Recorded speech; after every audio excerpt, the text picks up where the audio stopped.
Hello दोस्तों, स्वागत है आप सभी का हमारे यूट्यूब चैनल लो समझ लो में। मैं प्रदीप कुमार आप सभी का स्वागत करता हूं। तो दोस्तों, सोशियोलॉजी की सीरीज को आगे बढ़ाते हुए आज इसी क्रम में हम लोग 10वां चैप्टर पढ़ने वाले हैं। इसके पहले हम लोगों ने 9 चैप्टर तक अच्छी तरह से कंप्लीट कर लिया है। आशा करता हूँ वो सभी वीडियो आपको पसंद आए होंगे और बहुत सारी जानकारी आपको उन सभी वीडियो से मिली होगी। तो चलिए देरी न करते हुए आज हम 10वां चैप्टर पढ़ने वाले हैं और इस पूरा सिलेबस खत्म करने के बाद, सोशियोलॉजी का पूरा सिलेबस खत्म करने के बाद हम एक आपको मॉडल पेपर देंगे जो कि पूरे बुक से इंपॉर्टेंट क्वेश्चनों का संग्रह रहेगा। मतलब 50 क्वेश्चन उसके अंतर्गत रहेंगे जो कि इंपॉर्टेंट रहेंगे। ओके, तो चलिए पहले हम लोग चैप्टर को बिल्कुल बेसिक से और अच्छी तरीके से समझते हैं। और जो नेक्स्ट चैप्टर है वो 11, लगभग इसमें से 16 चैप्टर हैं आपके और जल्दी हम खत्म करेंगे इसको। तो 10वां चैप्टर जो है वो है शिक्षा। क्या है भैया? शिक्षा। शिक्षा का मतलब होता है एजुकेशन। 10वां चैप्टर क्या है? शिक्षा, जो कि बहुत ही इंपॉर्टेंट है। Education, okay, education. तो ये इंपॉर्टेंट चैप्टर है, चलिए पढ़ते हैं। और इम्पॉर्टेंट इसलिए है कि हम लोग शिक्षित हैं और शिक्षा के माध्यम से बहुत सारे बदलाव हो सकते हैं। ठीक है, तो शिक्षा की वर्तमान में क्या दशा है और किस तरीके से हमें शिक्षा को बेहतर करना है, इस चैप्टर में इन सभी चीज़ों को हम लोग पढ़ेंगे। देखिए, दीर्घ उत्तरी और लघु उत्तरी क्वेश्चन इस चैप्टर से बनते हैं। चलिए देख लेते हैं। जैसा कि दीर्घ उत्तरी प्रश्न के अंतर्गत जो पहला क्वेश्चन है कि शिक्षा से संबंधित कौन सी समस्याएं हैं। शिक्षा से संबंधित भैया कौन सी समस्याएं हैं? शिक्षा व्यवस्था में सुधार के उपाय बताइए। शिक्षा व्यवस्था में सुधार के उपाय बताइए। तो शिक्षा से संबंधित कौन सी समस्याएं हैं उसको हम देखेंगे। जैसा कि यहाँ पर लिखा हुआ है, कभी कभी पूछ लेता है आपके एग्जाम में। प्रश्न है कि शिक्षा से संबंधित कौन सी समस्याएं हैं। ओके, तो शिक्षा से संबंधित समस्याएं हम लोग पढ़ेंगे। Problem related to education. Problem related to education. शिक्षा से संबंधित प्रमुख समस्याएं निम्नलिखित हैं। पहला है, शिक्षा से समाज में असमानता अधिक हो गई है। जो लोग धनी हैं उन्हें शिक्षा प्राप्त करने की सुविधाएं तथा अवसर अधिक प्राप्त हैं, जबकि जो लोग गरीब हैं उनको शिक्षा प्राप्त करने की सुविधाएं तथा अवसर बहुत कम है या नहीं के बराबर है। मतलब कहने का मतलब, जो लोग अमीर व्यक्ति हैं जिनके पास बहुत सारा पैसा है उनके लिए शिक्षा प्राप्त करने की सुविधाएं तो बहुत हैं, बहुत अवसर हैं। लेकिन जो गरीब व्यक्ति हैं जिनके पास पैसे की कमी है, धन की कमी है, तो उनको शिक्षा प्राप्त करने की सुविधाएं बिल्कुल नहीं है, क्योंकि महंगाई इतनी है, फीस इतना है, तो कैसे वो अपने बच्चों को शिक्षा दे पाएंगे। तो इसलिए जो गरीब बच्चे होते हैं वो अपने बच्चों को बेहतर तरीके से नहीं पढ़ा पाते, इसलिए हमारे समाज में असमानता देखने को मिलती है। इसका प्रमुख कारण है कि आज की शिक्षा का महंगा होना। आज की शिक्षा का भैया महंगा होना, कितनी पढ़ाई लिखाई महंगी हो गई। समझ लीजिए कि एक प्राइवेट स्कूल, देखिए सरकारी स्कूल में तो कोई बच्चों को भेजना ही नहीं चाहता। सरकारी स्कूल तो बिल्कुल बदनाम हो गए भाई। सरकारी स्कूल में कोई भी बच्चों को नहीं भेजना चाहता, क्योंकि वहाँ ऐसी स्थिति गिर गई है। मतलब जो चीज़ एक बार बिल्कुल, जिसका मतलब वो खराब हो जाता है छवि, कि सरकारी स्कूल में क्या पढ़ाई होगा, वहाँ के लोग बैठे रहते हैं, ये करते हैं वो करते हैं। मतलब एक तरह से बिल्कुल छवि इसकी खराब हो गई है। जबकि पूरा ऐसा नहीं है, 100% ऐसा नहीं कि सरकारी स्कूलों में पढ़ाई नहीं होती, बट ये इसकी छवि खराब हो गई है। इसलिए लोग क्या करते हैं कि अपने बच्चों को प्राइवेट स्कूल में पढ़ाना चाहते हैं। और प्राइवेट स्कूल की शिक्षा जो है इतनी महंगी है भैया कि वहाँ पर सभी लोग नहीं पढ़ा सकते। जो अमीर व्यक्ति हैं, जो अमीर व्यक्ति हैं जिनके यहाँ बहुत पैसा है, बहुत पैसा आता है, वही पढ़ा सकते हैं। बाकी सब लोग प्राइवेट में नहीं पढ़ा सकते। शिक्षित तथा अशिक्षितों की आमदनी में बहुत अंतर होता है। पता है, शिक्षित व्यक्ति और अशिक्षित व्यक्ति की आमदनी में बहुत अंतर होता है। कैसे? आपको भी पता होगा और सभी लोगों को पता होगा, क्योंकि हम लोग बिल्कुल एक मीडियम पर, मतलब एक तरह से आप कह सकते हैं कि गरीब फैमिली से बिलोंग करते हैं। ठीक है, और लगभग जितने भी छात्र इस वीडियो को देख रहे हैं सब लोग इसमें से अमीर नहीं होंगे। सबको पता होगा कि शिक्षित और अशिक्षित फैमिली की आमदनी में बहुत अंतर होता है। ओके, देखिए जो शिक्षित व्यक्ति होता है वो कोई जॉब वगैरह पा जाता है, सरकारी जॉब या प्राइवेट जॉब, जिसमें उसकी सैलरी बहुत अधिक होती है। उनको तो भाई अच्छी खासी सैलरी मिलती है और वो अपने बच्चों को बहुत पढ़ा सकते हैं। लेकिन जो एक मजदूर व्यक्ति है, जो एक गरीब व्यक्ति है, जो अपनी मेहनत से, शारीरिक श्रम से कमाता है, तो बेचारा कितना कमा लेता होगा। सारा दिन बहुत मेहनत करेगा, 12 घंटे से अधिक मेहनत करेगा भैया, तो वो 300 या 400 रुपये कमाएगा। इससे अधिक तो नहीं कमा सकता। तो फिर वो कैसे अपने बच्चों को इस प्राइवेट स्कूल में पढ़ा पाएगा? तो बाटोमोर ने लिखा है कि निसंदेह शिक्षा प्रणाली ने उच्च वर्गों के समस्त जन समुदाय के बीच दूरी को बनाए रखने अथवा उससे अधिक बढ़ाने का प्रयास किया और इसे एक भाषा और सामान्य संस्कृति में से एक में रूपांतरित करने से इसकी पृथकता को अधिक पूर्ण बना दिया। वास्तव में हम देखते हैं कि उच्च तथा मध्यम वर्ग के बच्चे अंग्रेजी माध्यम वाले तथा पब्लिक स्कूलों में पढ़ने जाया करते हैं, जबकि निम्न तथा श्रमिक वर्ग के बच्चे सामान्य व सरकारी स्कूलों में शिक्षा ग्रहण करते हैं। समझ गए आप? वीडियो को ध्यान से समझिएगा, ध्यान से सुनिएगा। शिक्षा बहुत ही इम्पॉर्टेंट टॉपिक है और ये आप मान के चलिए कि आपके जो पेपर में दिया गया है, आपके सिलेबस में दिया गया है, ये शिक्षा आपके जीवन में भी काफ़ी इम्पॉर्टेंट है। तो शिक्षा चैप्टर पढ़ना काफ़ी इम्पॉर्टेंट हो जाता है। देखिए, अंग्रेजी माध्यम तथा पब्लिक स्कूलों में पढ़े बच्चे आगे चलकर प्रतियोगी परीक्षाएं जैसे आईएएस, आईपीएस, यूपीएससी आदि में अधिक सफल होते हैं। भैया, जो अंग्रेजी माध्यम में पढ़े होते हैं तो उनको इंग्लिश के विषय में तो सारा पता होता है।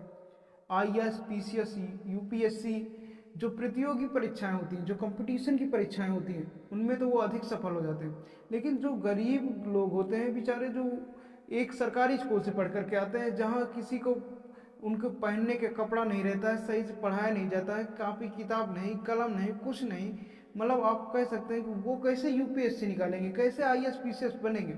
लगता है कि ऐसे शिक्षा व्यवस्था से वो बेचारे, उनके माँ बाप भी हमेशा गरीब रहते हैं और बच्चे भी हमेशा गरीब रहते हैं, उनको जीवन भर परेशानियां झेलना पड़ती।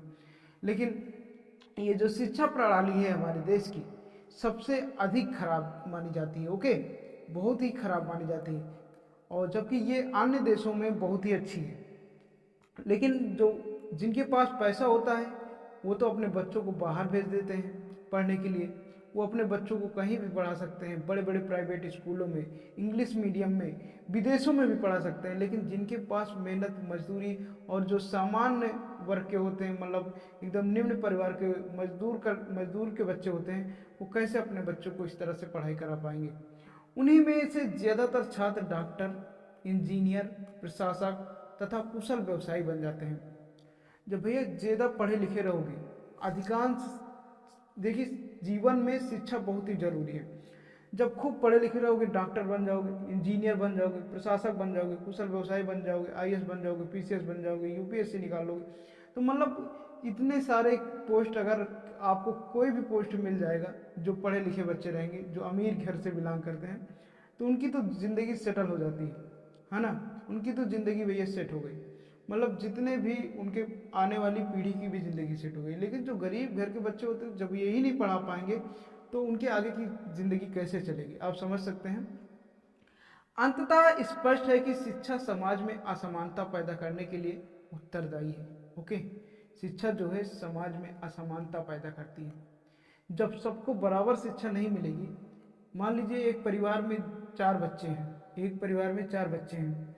एक बेहतर को पढ़ा लिखा दिया गया और उनमें से किसी को नहीं पढ़ाया दिया, तो क्या 4 बच्चे सबके बराबर हो पाएंगे? नहीं। जो बेहतर पढ़ाया गया है, जिसको ज़्यादा सुविधाएं मिली, ज़्यादा अच्छे से पढ़ाया गया, वही तो बेहतर निकल पाएगा, और जिनको बेहतर पढ़ाया ही नहीं गया वो कैसे आगे निकल पाएगा। तो भैया शिक्षा जो है बहुत ज़रूरी है। ठीक है, आजकल की शिक्षा प्रतिष्ठा एवं सामाजिक परिस्थिति के अनुकूल हो गई है, यह शिक्षा सामान्य एवं जन कल्याण के हितों की रक्षा नहीं करती। ओके, ये शिक्षा जो है जन कल्याण की हितों की रक्षा नहीं करती, ये सिर्फ अपना कल्याण चाहती है। क्या?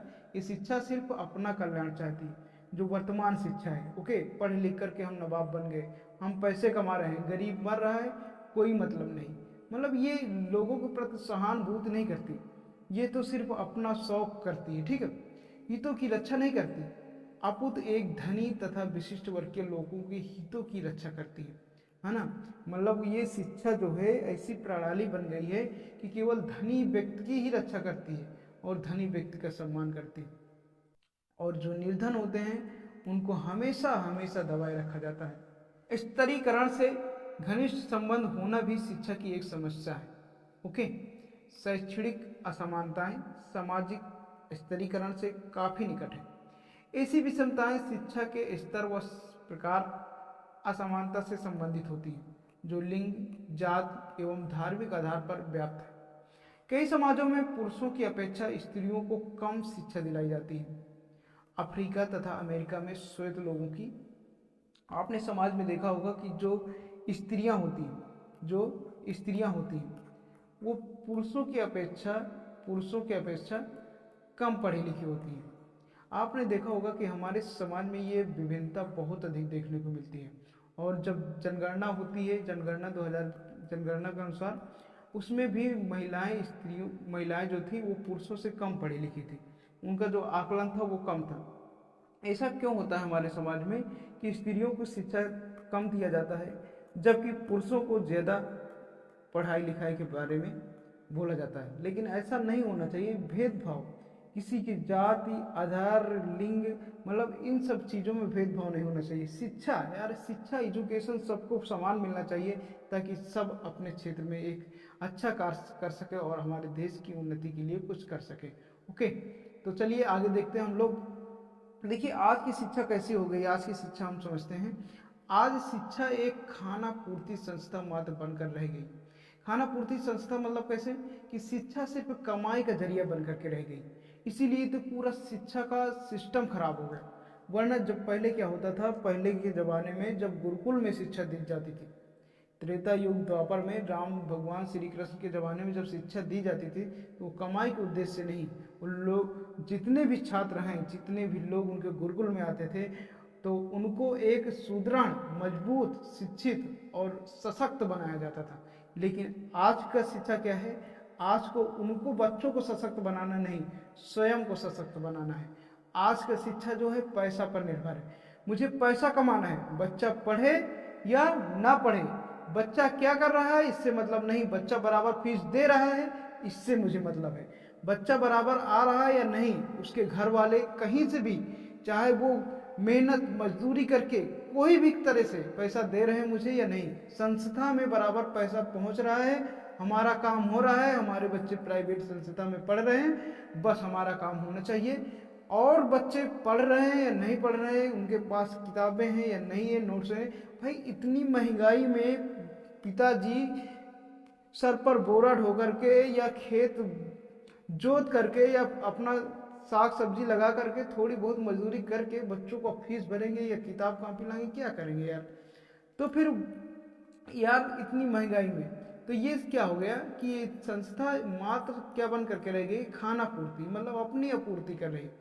शिक्षक छात्र में दूरियां बढ़ जाने से शिक्षक तथा छात्रों के मध्य घनिष्ठ संबंध स्थापित नहीं हो पा रहा है। मतलब पहले क्या होता था कि शिक्षक जो होते थे वो छात्रों से एक बेटे की तरह, एक भाई की तरह, एक दोस्त की तरह बिलोंग करते थे। आओ बच्चा, आओ, अरे बैठो, इसको समझो, ऐसे बोलते थे जब हम लोग पढ़ते थे। इतने अच्छे से यार इसको पढ़ो, तुम नहीं पढ़ोगे तो आगे का भविष्य खराब हो जाएगा। अपने माँ बाप को क्या बताओगे, कैसे अपने माँ बाप की उन दुखों को दूर करोगे जो वो काफ़ी लंबे समय से झेलते आ रहे हैं। ऐसे लोगों को समझाया जाता था। लेकिन आज क्या है, आज कोई मतलब नहीं है। आपका बाप क्या कर रहा है, मजदूरी कर रहा है, मेहनत कर रहा है, करने दो, आप भी वही करोगे। जो आपका पिता कर रहा है आप भी वही करोगे, आने वाली पीढ़ी भी वही करेगी। और हम लोग तो अपने बच्चों को बाहर पढ़ा रहे हैं। और हमसे क्या मतलब है, पढ़ना है पढ़ो या नहीं पढ़ना है तो नहीं पढ़ो, मतलब एक तरह से दूरी बना ली है, कोई वास्ता नहीं है। मुझे आपसे सैलरी थोड़ी मिल रही, मुझे तो गवर्नमेंट से सैलरी मिल रही भाई। तो आप पढ़ना हो पढ़ो, ना पढ़ना हो ना पढ़ो, इससे कोई मतलब नहीं। तो ऐसा सिस्टम हो गया है। शिक्षक जो है छात्र से बिल्कुल दूरी बना ली है, कोई मतलब नहीं है यार। तुम आ रहे हो फटा कपड़ा पहन के आ रहे हो, साफ सुथरा पहन कर आ रहे हो, कोई मतलब नहीं। तुम आ रहे हो कि नहीं आ रहे हो ये भी मतलब नहीं, सिर्फ आ जाना पेपर देने। अगर पेपर देने भी नहीं आते तो हम ऐसे भी नंबर दे देंगे आपको, ठीक है, इससे हमें मतलब नहीं। तो ऐसे क्या हो गया, शिक्षा प्रणाली बहुत बेकार हो गई, ठीक है। इससे क्या हो गया, शिक्षक और छात्रों में संबंध स्थापित नहीं हो पा रहा। परिणाम स्वरूप हमें क्या देखने को मिलता है कि शिक्षक छात्रों के व्यक्तित्व निर्माण में महत्वपूर्ण भूमिका नहीं निभा पा रहे हैं। तो जब उनसे कभी बात नहीं करेंगे, उनके पास बैठेंगे नहीं, उनसे अपने भाईचारे से समझेंगे नहीं कि हमारा भी बेटा है, हमारे भी बेटे जैसा है ये, लेकिन जब उनको समझेंगे नहीं तो कैसे एक भाईचारे का निभा पाएंगे और कैसे उसका व्यक्तित्व का निर्माण कर पाएंगे। शिक्षा व्यवस्था को सुधारने के लिए यह जरूरी है कि शिक्षा केवल सैद्धांतिक न होकर रोजगार परक तथा व्यवसायिक हो, ताकि जब छात्र शिक्षा प्राप्त करके अपने वास्तविक जीवन में आए तो उन्हें रोजगार के लिए दर दर भटकना न पड़े और तथा अपने परिवार का भरण पोषण तो कर सकें। तो शिक्षा देखिए, हमारे देश की एजुकेशन सिस्टम में भी बहुत काफ़ी खराबी है। हमारे देश का जो एजुकेशन सिस्टम है वो मुझे अच्छा नहीं लग रहा है। आपको अच्छा लगता हो ये अलग की बात है, लेकिन मेरे समझ में थोड़ा कम है। लेकिन हाँ, जो शिक्षा ऐसी होना चाहिए जो रोजगार परक हो। रोजगार परक का मतलब होता है कि अगर हम पढ़ने के बाद जब हम लोग समझते हैं कि सरकारी जॉब जब ढूंढते हैं, तो अगर सरकारी जॉब ना मिले तब भी हम अपना कोई रोजगार कर सकें, अपना काम कर सकें, ताकि अपने घर का खर्चा चला सकें और अपने माँ बाप के लिए जो इतनी मेहनत से हम लोगों को थोड़ा बहुत पढ़ाए हैं, इतना संघर्ष से, उनके लिए हम लोग कुछ कर सकें। लेकिन बस ऐसा है नहीं, क्योंकि लेकिन ऐसा थोड़ा बहुत है हमारे देश में, जैसे इंजीनियरिंग हो गया, बीटेक हो गया, है ना। तो ये सब लेकिन सबके करने की बस की नहीं है, सबके पास इतना पैसा नहीं होता जो रोजगार परक शिक्षा पा सके। बीटेक इंजीनियरिंग कौन कर पाएगा? गरीब बच्चा कभी नहीं कर पाएगा। तो गरीब बच्चा नहीं कर पाएगा जब इन्हीं सब चीज़ों से क्या होता है कि एक स्किल सीखने को मिलता है। बाकी हम लोग जो बीए, हाई स्कूल, इंटर पढ़ते हैं तो इसमें किसी भी प्रकार का कोई स्किल नहीं होता है, तो कैसे हम लोग सीख पाएंगे? आगे देखते हैं शिक्षा व्यवस्था में सुधार के उपाय। आइए कुछ समझते हैं कि शिक्षा व्यवस्था में सुधार कैसे हो सकता है। इसके विषय में हम लोग समझते हैं शिक्षा व्यवस्था में सुधार कैसे हो सकता है। इसको आप लोग ध्यान से सुनिएगा भैया। To improve the system of education. Okay, शिक्षा व्यवस्था में सुधार के निम्नलिखित उपाय दिए जा सकते हैं। देखिए, इसकी सुधार भी हो सकती है धीरे धीरे, जो कि गवर्नमेंट चाहेगा तो ऐसी शिक्षा व्यवस्था लागू होगी कि जैसे लोगों को अपना स्वयं का रोजगार करने का अवसर प्रदान हो और वो आत्मनिर्भर बन सके। हालांकि सरकार ऐसे सिस्टम को लागू कर रही है, लेकिन अभी पूर्णतः रूप से लागू नहीं हुई है। तो सुधार के रूप में हम पहला पॉइंट को देखेंगे, शिक्षा को राजनीति से दूर रखा जाना चाहिए। जो शिक्षा व्यवस्था है इसको राजनीति से बिल्कुल दूर रखा जाना चाहिए। अगर राजनीति को रखा जाता है तो इसका एक अलग एजुकेशन होना चाहिए, जिसके अंतर्गत हम उन लोगों को सिर्फ राजनीति ही पढ़ना चाहिए। ठीक है, शिक्षा और राजनीति दोनों एक साथ साथ नहीं चल सकते, इसलिए इसको राजनीति से दूर रखना चाहिए। यह कार्य क्षेत्र राजनीतिज्ञों एवं नेताओं के हस्तक्षेप से दूर रखना चाहिए और शिक्षा शास्त्रियों के लिए ही छोड़ दिया जाए। मतलब देखिए, जैसे आपने देखा होगा कि शिक्षा मंत्री किसी राजनेता को बना देते हैं, चाहे वो पढ़ा लिखा हो या अनपढ़ हो, इससे कोई मतलब नहीं। तो लेकिन यार भाई, ऐसा नहीं होना चाहिए। ऐसा सिस्टम लागू करना चाहिए गवर्नमेंट को कि अगर शिक्षा के क्षेत्र में कोई नेता नहीं जाना चाहिए, क्योंकि नेता हो सकता है कि उतना पढ़ा लिखा ना हो, नेता की कोई डिग्री तो होती नहीं है, नेता अपना अनपढ़ भी हो सकता है। भाई कोई विधायक, सांसद, उसकी कोई डिग्री मांगी जाती है क्या कि आप चुनाव लड़ोगे तो इतनी आपकी योग्यता होगी? ऐसा तो है नहीं। तो इसलिए कम से कम जो नेता लोग होते हैं उनको शैक्षिक व्यवस्था को नहीं आना चाहिए। बाकी जो पढ़ा लिखा है, जैसे पढ़ लिख करके डीएम, एसडीएम बन गए हैं, तो उसको शिक्षा के क्षेत्र में छोड़ना चाहिए, ताकि वो शिक्षा व्यवस्था को एक अच्छी दिशा दे सके और उसमें सुधार ला सके। ओके, क्योंकि वो पढ़ा लिखा है, वो पढ़ लिख करके गया है और उसके सिस्टम को समझता है कि किस तरह से लोगों को ऐसी शिक्षा दिया जाए ताकि वो आत्मनिर्भर बन सकें और अच्छी जॉब भी पा सकें। शिक्षा में नैतिक, नेक्स्ट पॉइंट आता है दूसरा नंबर, शिक्षा में नैतिक तथा धार्मिक मूल्यों का समावेश किया जाना चाहिए, है ना। शिक्षा में नैतिक तथा धार्मिक मूल्यों का समावेश किया जाना चाहिए। आज की शिक्षा भौतिकवादी हो गई, इसको केवल आर्थिक उद्देश्यों तक ही सीमित नहीं रखना चाहिए, वरन शिक्षा ऐसी होनी चाहिए जो मानव में आध्यात्मिक गुण भी पैदा कर सके या करे। तो कहने का मतलब ये हुआ कि जो एजुकेशन है, शिक्षा, उसमें नैतिक एवं धार्मिक मूल्यों का समावेशन होना चाहिए। मतलब उसमें कुछ आध्यात्मिक चीज़ें भी बताना चाहिए, हमारे प्रभु के विषय में बताना चाहिए, भगवान के विषय में बताना चाहिए कि कैसे हम जीवन के उद्देश्य को पूर्ति कर सकते हैं। सिर्फ धन ही धन नहीं बताना चाहिए कि जहाँ देखो धन, इसको ऐसे पढ़ो, इसको ऐसे पढ़ो तो इसके बाद ये क्वालिफाई करोगे, फिर पैसा ही पैसा पैसा। अरे ऐसी शिक्षा से क्या मतलब है जहाँ पर सिर्फ पैसा मुझे दिखाई दे? अरे कुछ मानव के हित के विषय में तो दिखाई देना चाहिए, आध्यात्मिक चीज़ों को भी दिखाई देना चाहिए, धार्मिक चीज़ों को भी हमारे ज़मीनी स्तर पर बहुत ही अच्छे तरह से हम लोग उसको देश तक, पूरी दुनिया तक फैला सकें, उसको भी तो पढ़ाना चाहिए। ऐसा नहीं कि सिर्फ ऐसी चीज़ें पढ़ाना चाहिए जिनसे हमें पैसा ही बने, है ना। तो उसके साथ साथ ये भी करना चाहिए। अगला है तीसरा पॉइंट, शिक्षा को केवल साहित्यिक ज्ञान तक ही सीमित नहीं होना चाहिए, वरन व्यवहारिक जीवन में भी संबंधित होना चाहिए। हमेशा साहित्यिक ज्ञान नहीं होना चाहिए, लोगों के जीवन में, व्यवहारिक जीवन में भी इसको उतारना चाहिए कि हम लोग एक दूसरे से कैसा बर्ताव करें, हम लोग एक दूसरे से कैसे प्रेम करें, हम लोग एक दूसरे के प्रति कैसे सहानुभूत बने और एक दूसरे का साथ कैसे दें।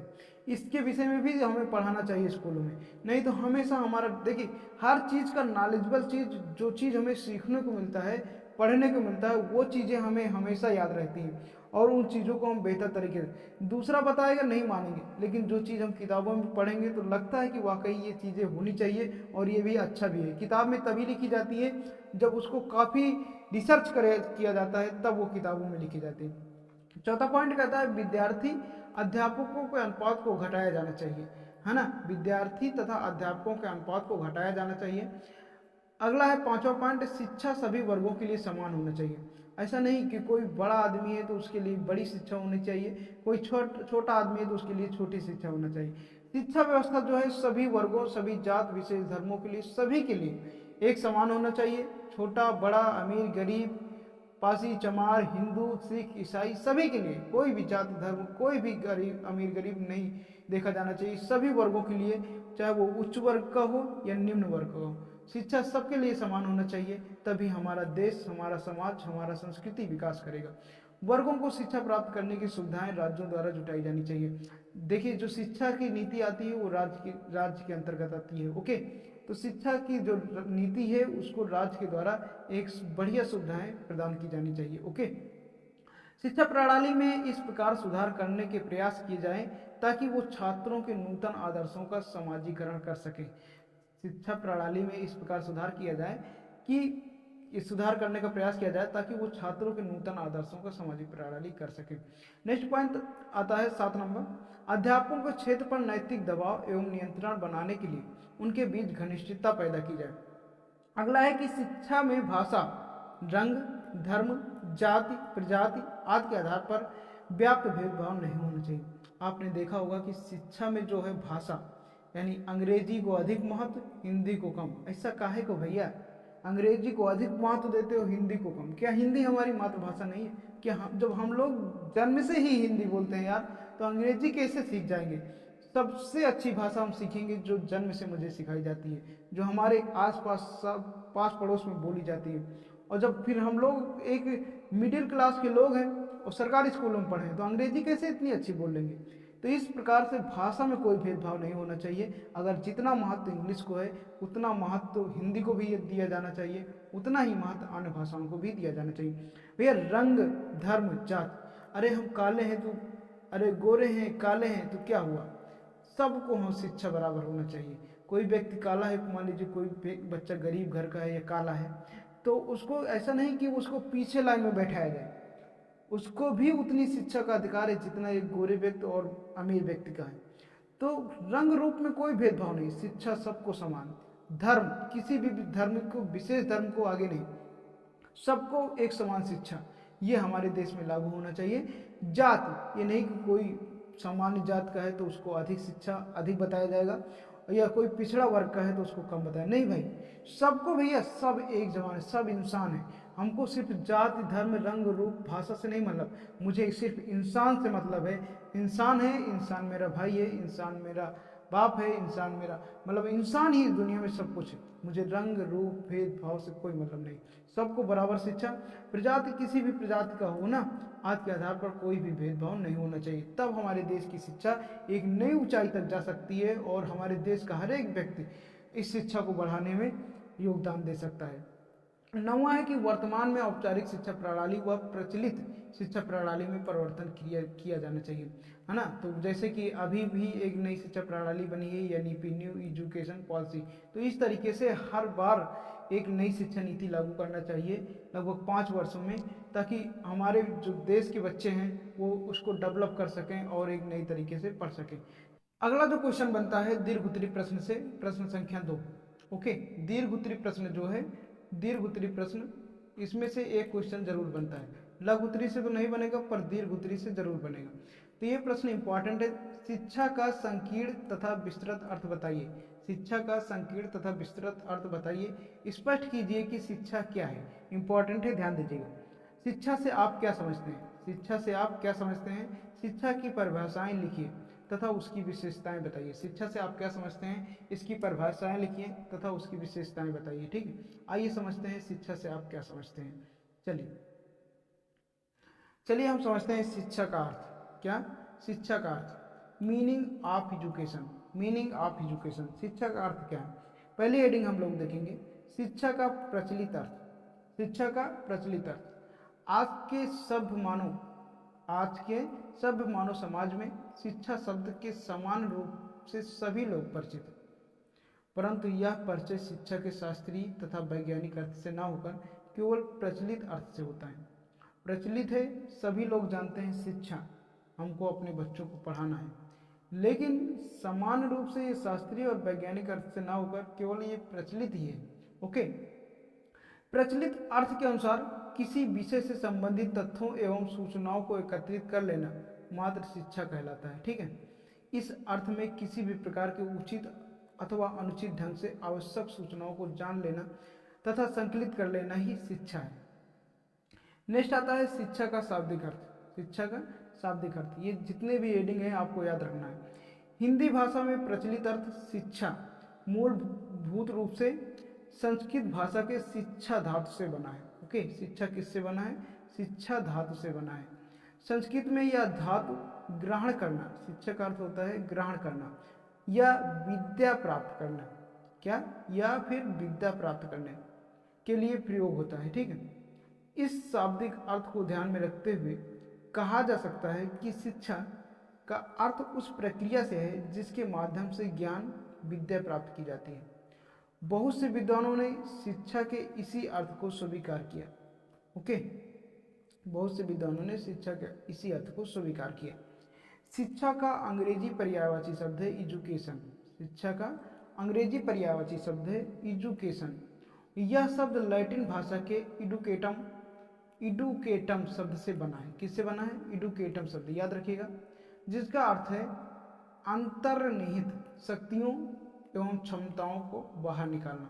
मतलब जो आपके अंदर शक्ति है, क्षमता है, उसको बाहर निकालना, उसी को हम लोग क्या बोलते हैं? शिक्षा।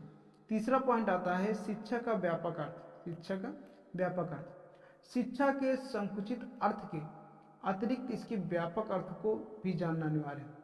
मतलब सिर्फ शिक्षा तक ही नहीं सीमित, और ये इसको कितना ज़्यादा हम लोग व्यापक बना सकते हैं, कितना बड़ा बना सकते हैं, उसको भी हम लोगों को नॉलेज रखना अनिवार्य है।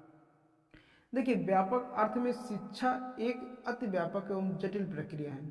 व्यापक अर्थ में शिक्षा एक अति व्यापक एवं जटिल प्रक्रिया है जो ज्ञान प्राप्त करने का माध्यम है। इस अर्थ में शिक्षा जीवन भर चलती रहती है तथा पूरा संसार ही शिक्षा ग्रहण करने का क्षेत्र है। ओके, शिक्षा कभी एंड नहीं होती, एजुकेशन कभी एंड नहीं होती। इसको आप जीवन भर पढ़ते रहिए, जीवन भर चलती रहेगी आपकी, और हर एक पहलू से आपको शिक्षा ग्रहण करने के क्षेत्र मिल जाएंगे। ओके, अगला आता है 4 पॉइंट, शिक्षा का संकुचित अर्थ। शिक्षा का संकुचित अर्थ, नारो मीनिंग ऑफ एजुकेशन। शिक्षा की प्रक्रिया की व्यापकता को ध्यान में रखते हुए शिक्षा के एक संकुचित अर्थ का भी प्रतिपादन किया गया। संकुचित अर्थ में शिक्षा संस्थान में प्राप्त होने वाला ज्ञान, इस अर्थ में नियमित रूप से पाठशाला विद्यालय में प्रवेश लेकर विभिन्न परीक्षाएं पास करना मात्र एक शिक्षा है। तो शिक्षा का संकुचित अर्थ मतलब शिक्षा को सिर्फ यहीं तक रखा गया है कि शिक्षा को पढ़ करके किसी पाठशाला या किसी कॉलेज में पढ़ करके प्रवेश लेकर के उसमें परीक्षाएं पास करना और पास करके कोई जॉब पाना, वही एक शिक्षा माना जाता है। शिक्षा को परिभाषित कीजिए, शिक्षा की 2 परिभाषाएं लिखिए। तो इम्पॉर्टेंट है, शिक्षा को परिभाषित कीजिए या फिर शिक्षा की 2 परिभाषाएं लिखिए, तो ये इम्पॉर्टेंट है। ठीक है, चलिए आगे देखते हैं शिक्षा की परिभाषा और शिक्षा की 2 परिभाषा हम लोग देखते हैं। चलिए, डिफिनेशन ऑफ एजुकेशन, शिक्षा की परिभाषा, डिफिनेशन ऑफ एजुकेशन, ध्यान दीजिएगा। पहला है विवेकानंद द्वारा परिभाषित। स्वामी विवेकानंद का आपने नाम सुना ही होगा, तो उनके द्वारा ये परिभाषित है। विवेकानंद ने स्वीकार किया कि शिक्षा द्वारा मनुष्य की आध्यात्मिक शक्तियों का विकास होता है। व्यक्ति जितना भी पढ़ा लिखा होगा, जितना भी पढ़ेगा, उसकी आध्यात्मिक शक्तियों का विकास होगा।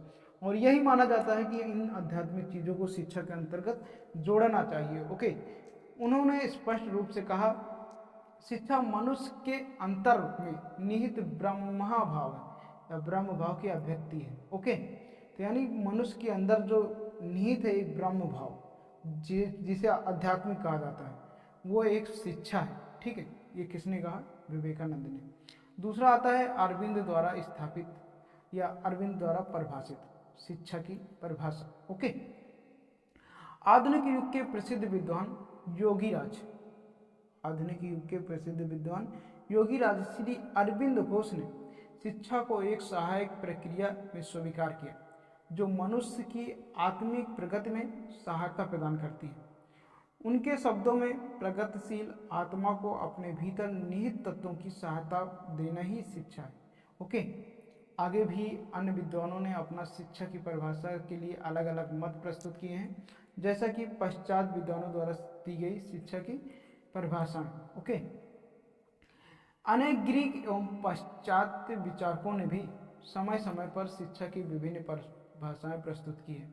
ओके, अनेक ग्रीक एवं पाश्चात्य विचारकों ने भी समय समय पर शिक्षा की विभिन्न परिभाषाएं प्रस्तुत की है। क्या कहते हैं कि शिक्षा स्वस्थ शरीर में स्वस्थ मन की रचना करना है। ओके, जबकि सुकरात के अनुसार है कि शिक्षा का आशय है सार्वजनिक प्रामाणिकता के विचारों को प्रकाश में लाना जो व्यक्ति के मन में निहित है। प्लेटो के अनुसार शिक्षा शारीरिक, मानसिक, बौद्धिक विकास की एक प्रक्रिया है। तो ये तीनों इंपॉर्टेंट है, सुकरात, अरस्तु और प्लेटो। इनके अनुसार शिक्षा की डिफिनेशन क्या दी गई है ये आपको याद रखना है। ओके, तो ये आप अपने एग्जाम में लिख सकते हैं। चलिए आगे देखते हैं। अगला क्वेश्चन जो है हमारा इंपॉर्टेंट क्वेश्चन है, शिक्षा के मुख्य उद्देश्य क्या होना चाहिए। वेरी वेरी इंपॉर्टेंट है, यानी VVI क्वेश्चन है। Okay, VVI question. शिक्षा के मुख्य उद्देश्य, शिक्षा के मुख्य उद्देश्य, मेन एम ऑफ एजुकेशन। आइए समझते हैं शिक्षा के मुख्य उद्देश्य क्या है। ठीक है, शिक्षा के मुख्य उद्देश्य क्या है। सच बात तो यह है कि शिक्षा के अपने कोई उद्देश्य नहीं होते। सही बात बताएं कि शिक्षा के कोई अपने उद्देश्य नहीं होते। किसी समाज के जो उद्देश्य होते हैं वही उसकी शिक्षा के उद्देश्य होते हैं। किसी भी व्यक्ति का कोई मेन पर्पज नहीं होता है शिक्षा को लेकर के। जो समाज का उद्देश्य होता है वही शिक्षा का भी उद्देश्य होता है। ठीक है, क्योंकि भिन्न भिन्न समाजों के उद्देश्य भिन्न भिन्न होते हैं, इसलिए उनकी शिक्षा के उद्देश्य भिन्न भिन्न होते हैं। ठीक है, इतना ही नहीं अपितु ये देश काल के साथ साथ बदलते रहते हैं। हर एक देश में अलग अलग प्रकार की शिक्षा होती है। समाज के अनुसार ये शिक्षाएं की परिभाषा बदलती हैं। किसी समाज में किस चीज़ की आवश्यकता है, वहाँ की रहन सहन के ऊपर ये शिक्षा निर्भर करता है। ये उद्देश्य अनेक और विविध हैं। इन सब की अलग अलग व्याख्या नहीं की जा सकती। किसी भी समाज अथवा राष्ट्र की किसी भी समय की शिक्षा के समस्त उद्देश्यों को विभिन्न सामान्य शीर्षकों के द्वारा जाना जा सकता है। ओके, आगे देखते हैं हम लोग। दोस्तों एक छोटी सी हेडिंग है इसके अंतर्गत जो कि आपके लघु उत्तरीय प्रश्न पूछा जा सकता है इससे कि शिक्षा के महत्व को बताइए।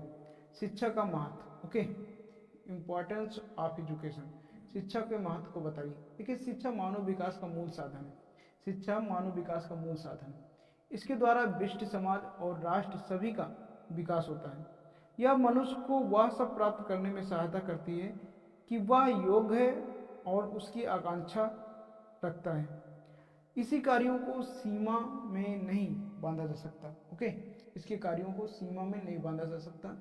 यह मनुष्य के भूत, वर्तमान और भविष्य तीनों से संबंधित है शिक्षा। ठीक है, यह उसे भूत से परिचित कराती है, वर्तमान में जीने योग्य बनाती है और भविष्य का निर्माण करने की क्षमता प्रदान करती है। दार्शनिकों की दृष्टि से यह मनुष्य का सामाजिकीकरण भी करती है, सामाजिक नियंत्रण रखती है और सामाजिक परिवर्तन करती है। राजनीति शास्त्रियों की दृष्टि से यह मनुष्य को राज्य का श्रेष्ठ नागरिक बनाती है। अर्थशास्त्रियों की दृष्टि से यह मनुष्य में व्यवसायिक कुशलता और विकास करती है और राष्ट्र का आर्थिक विकास करती है। मनोवैज्ञानिक की दृष्टि से यह मनुष्य में जन्मजात शक्तियों का विकास करती है और मार्गांतरण और उद्दीतीकरण करती है। वैज्ञानिकों की दृष्टि से यह मनुष्य की अंतःशक्तियों का बाह्य जीवन से सामंजस्य स्थापित करती है। तो दोस्तों ये है शिक्षा का उद्देश्य। ओके, आगे हम लोग देखते हैं शिक्षा के प्रकार। शिक्षा के प्रकार, ठीक है दोस्तों। इस चैप्टर के अंतर्गत एक महत्वपूर्ण प्रश्न बनता है आपके एग्जाम में, शिक्षा के प्रकार बताइए। ओके, टाइप ऑफ एजुकेशन, शिक्षा के प्रकार बताइए। यह स्पष्ट है कि शिक्षा एक व्यापक एवं जटिल अवधारणा है। यह स्पष्ट है कि शिक्षा एक व्यापक एवं जटिल अवधारणा है जिसका संबंध मानव के पूर्ण जीवन से है। इस व्यापकता के ही कारण शिक्षा के विभिन्न प्रकार या रूप संभव हैं। ओके, विभिन्न आधारों पर शिक्षा के निम्नलिखित प्रकारों का वर्णन किया जा सकता है। पहला है औपचारिक शिक्षा या फॉर्मल एजुकेशन। दूसरा है अनौपचारिक शिक्षा या इनफॉर्मल एजुकेशन। तीसरा सामान्य शिक्षा, जर्नल एजुकेशन। चौथा है विशिष्ट शिक्षा, सामूहिक शिक्षा, कलेक्टिव एजुकेशन। व्यक्तिगत शिक्षा, इंडिविजुअल एजुकेशन। ये प्रत्यक्ष शिक्षा, डायरेक्ट एजुकेशन। परोक्ष शिक्षा, इनडायरेक्ट एजुकेशन। ये शिक्षा के टाइप हैं। ओके, टोटल 12 प्रकार की शिक्षा का वर्णन किया गया है। अगला है कि 9वां स्वर्गीय शिक्षा। ओके, 10वां है एकांकी शिक्षा, इनसाइड वन साइड एजुकेशन। 11वां है निश्चयात्मक शिक्षा, पॉजिटिव एजुकेशन। 12वां है निषेधात्मक शिक्षा, जिसे नेगेटिव एजुकेशन बोला जाता है। टोटल भैया 12 प्रकार के एजुकेशन हैं। 12 टाइप के हम लोग शिक्षा के विषय में पढ़ते हैं और ये सभी जो हैं इम्पॉर्टेंट है। ओके, तो इनको आपको पढ़ना है। तो कितने प्रकार के हैं? 12 प्रकार के शिक्षा को हम लोग पढ़ते हैं, ठीक है।